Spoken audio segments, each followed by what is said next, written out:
ច្រើនសម្រាប់ការផ្សព្វផ្សាយយុទ្ធនាការផ្សាយពីការតបស្កាត់ព័ត៌មានคล้ายៗនេះគឺខ្ញុំពិតជាមានសេចក្តីត្រេកអរចំពោះកម្មវិធីរបស់ក្រសួងព័ត៌មានដែលបានរៀបចំឡើងពីព្រោះខ្ញុំគិតថាវាមានសារៈសំខាន់ណាស់កិច្ចការនេះហើយដែលអាចជួយកាត់បន្ថយនៅបាតុភិបអនាធិបតេយ្យឬក៏រឿងដែលមិនល្អជាច្រើនដល់សង្គមជាតិរបស់យើងបាទពិសេសសម្រាប់ខ្ញុំជាអ្នកអប់រំវិញគឺសម្រាប់សិស្សសាលារៀនគឺវាបញ្ហាព័ត៌មានคล้ายៗនោះវាបានបំពុលដល់សិស្សសានុសិស្សធ្វើឲ្យពិបាកក្នុងលោកគ្រូអ្នកគ្រូក្នុងការអប់រំក្នុងការបដៅក្នុងការណែនាំសិស្សច្រើនដែរសាលាមានគំនិតថាក្រោយពីទទួលបាននៅ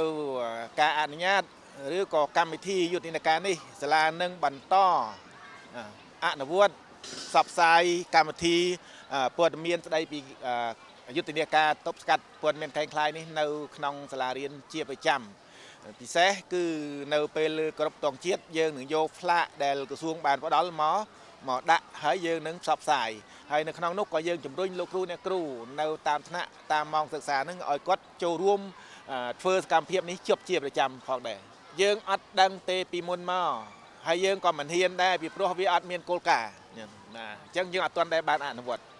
ចាប់ពីថ្ងៃនេះទៅយើងបានថាដូចទៅបានដៅនឹងបានដៅយើងហ៊ានយើងមានសិទ្ធិអនុវត្តបាទយើងនឹងផ្សព្វផ្សាយសម្រាប់ដល់សិស្សសានុសិស្សទាំងអស់ជាប្រចាំហើយឲ្យគាត់ពំនាំនៅយុទ្ធនាការនេះដើម្បីផ្សព្វផ្សាយដល់ភូមិឃុំសហគមន៍របស់គាត់ប៉ុន្តែក្នុងន័យប្រុងប្រយ័ត្ន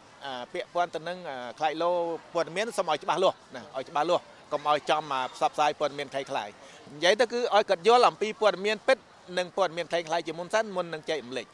សាលារៀនយើងមានเพจរបស់សាលារៀនយើងមានเพจរបស់ក្រសួងអប់រំបាទក្រៅពីនោះយើ